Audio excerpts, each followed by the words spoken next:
වගේයිනේ පිටක සුවය දෙනවනේ ජීවිතය සුළං වගේයිනේ පිටක සුවය දෙනවනේ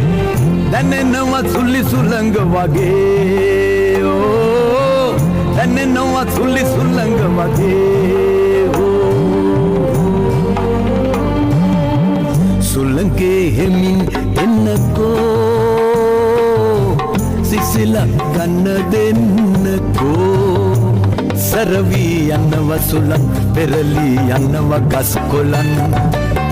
පමණයි දුටුව කෙනෙකු නෑ